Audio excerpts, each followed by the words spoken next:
Hello students, so this is the first step of drawing the portrait, and that is that you want to do a hybrid grid on your reference. And again, as in the skull, it's probably a good idea to use a colored pen of some kind. I like using red, something that contrasts against the blacks and grays values on your reference. So again, as in the doing the skull, we want to locate our anchor point and establish our unit of measure, so that we can get a determination of where everything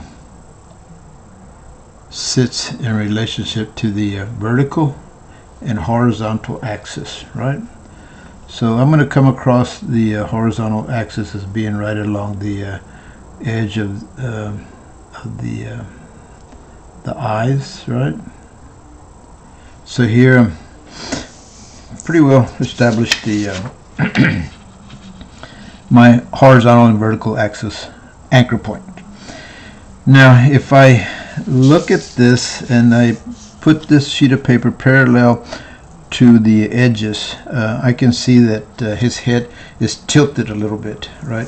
Because if I run this right down the center, I'm going to do this with pencil here just to give you all an idea. If we run in the center here like that, you can see that it's tilted, right? It's got a tilt. It's not straight up and down, again parallel to the edges.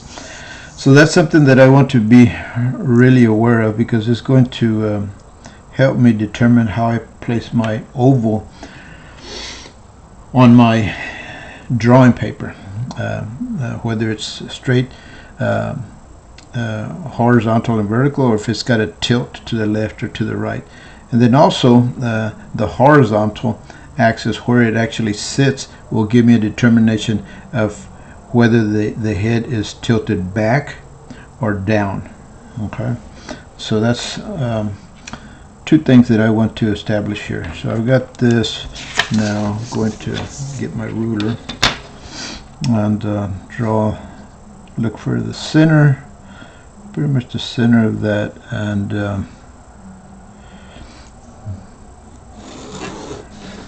so that's the center.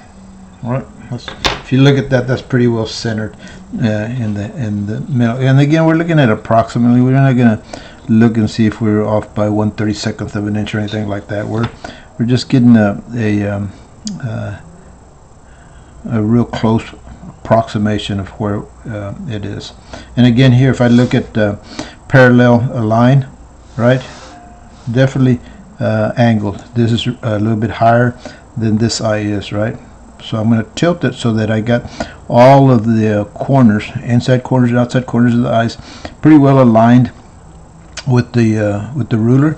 And then I'm going to draw my horizontal axis like that.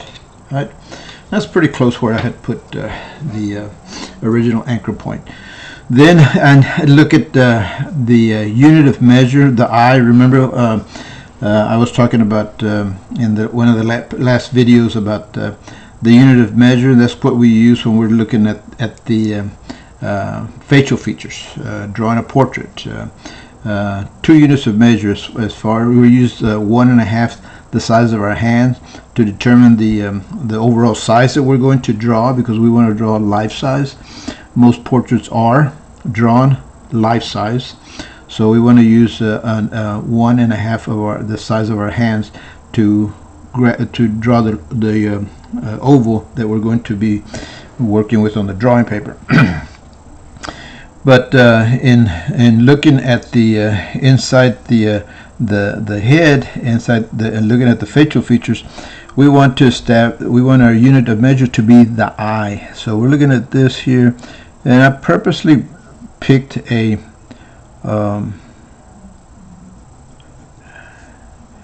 photograph that didn't have as much detail as I would have liked to have had. So it's going to be a little bit more challenging, but later on in the next videos, you're going to see how I'm going to use my artistic license to clarify some of those areas. Okay, be aware that sometimes the shadows on the edges can be longer. Like I wouldn't want a unit of measure to be over here. I'm looking at the inside corner of the eyelids. Okay, so that's where I'm establishing my unit of measure. Okay, so that's what the first thing. Then we want to take our paper to do a custom scale, right? We're going to do a custom scale here. As you recall, we did the same thing for the skull, right? Do 1 unit and then divide it in half and then divide it into quarters, and that gives us you know, a nice scale to work with for from our reference, right?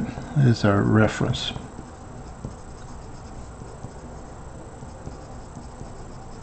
This is our reference photo scale. Okay, we're going to do another one for the our original drawing here in a little bit. Okay, so that's the end of that step.